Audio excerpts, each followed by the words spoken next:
Welcome to Complexity Made Simple. My name is Paul Allen, and before we get into today's video, well, I'm just going to remind you the 3 books that are on sale. Drink tea and read the paper. If you're a green belt and a black belt and you want simple instruction on how to apply your skill, design of experiments for 21st century engineers, and finally, a statistical process control for small batch production. They are all available from lulu.com and the links are in the video below. Welcome to the latest video, and in this video newsletter what we're going to do is take a look at a case study, and it's a heat treatment case study. So we're going to have a look.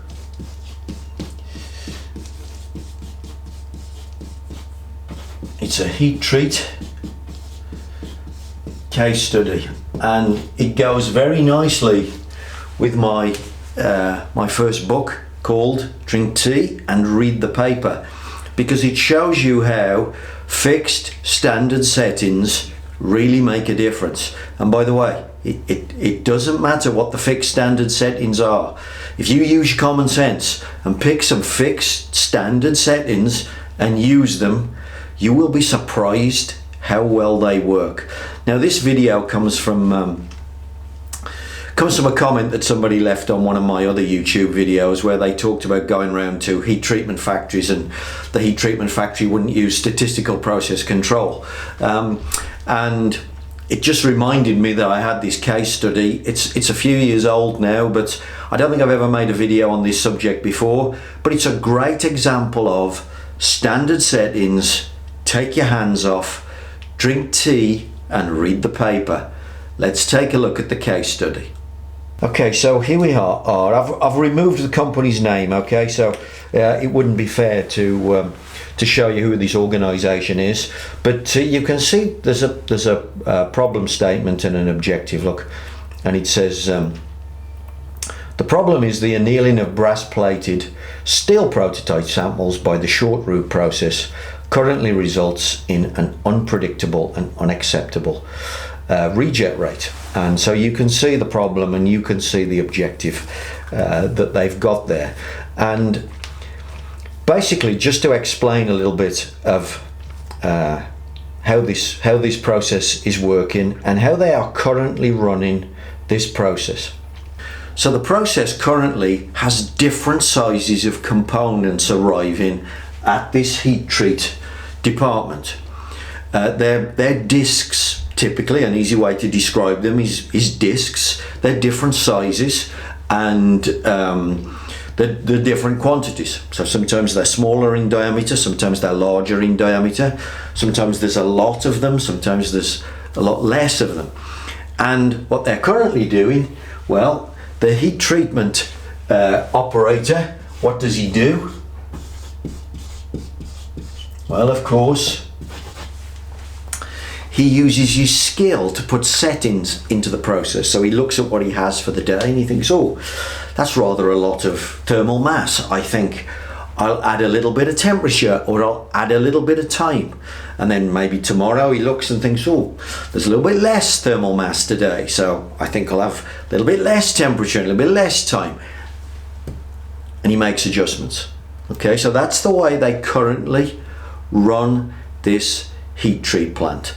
Now this comes out in the initial analysis in the project. So for me, when I do a Six Sigma project, process flow, cause and effect diagram, what are all the variables in the process? That's one of the most important steps you can make. And in this project, they go through those steps and discover that all the settings are currently variable. So you can see here, look, here's the flow diagram. A little bit of extra detail added in the annealing section. And then they use the flow diagram in order to find all these variables. And they discover that the time and the temperature for annealing, the cool down profile, etc., all of those variables currently are highly variable. They also realize that the pass-fail judgment is not particularly reliable either, and that's the area that they decide to work on. So we have a gauge R&R study here in order to make sure that the pass-fail judgment is acceptable before we get into any other part of the project. This isn't why I've got this case study up. So I'm not going to go through too much of this, but you can see it on the screen, and if you wanted to pull up that data and put it into your software and see what you think the data's telling you, please go ahead and feel free to do that.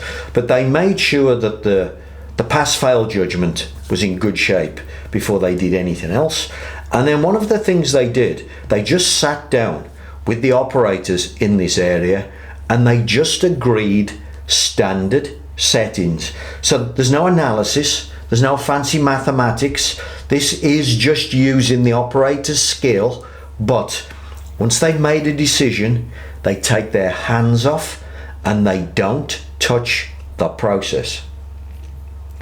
And when they did that, this is the performance they got from the process. So if you look here at the wild behavior of the process up to batch 15, this area was all skill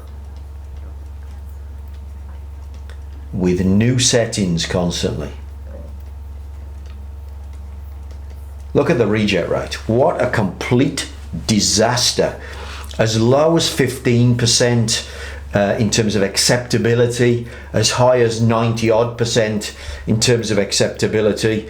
But what a complete chaotic process. Then what did they do? Well, they used their skill in a different way.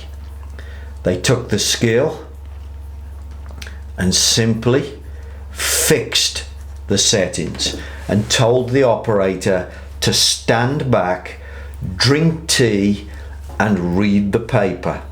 I mean, look at the dramatic, and this isn't the best settings. These aren't the best settings, but look at the dramatic change in the performance of that plant. So they stopped using skill and they started using fixed standards. That's why my book is called Drink Tea and Read the Paper. Now, these two guys that did this, Scott and Daryl, who did this project, I remembered at the time, they were super disappointed that this fixed their problem, because they thought they were going to do a project with a designed experiment and it was going to be super scientific and they were going to have a great time doing a really interesting project. What did they do? They just picked some standard settings and they used them, and that was it.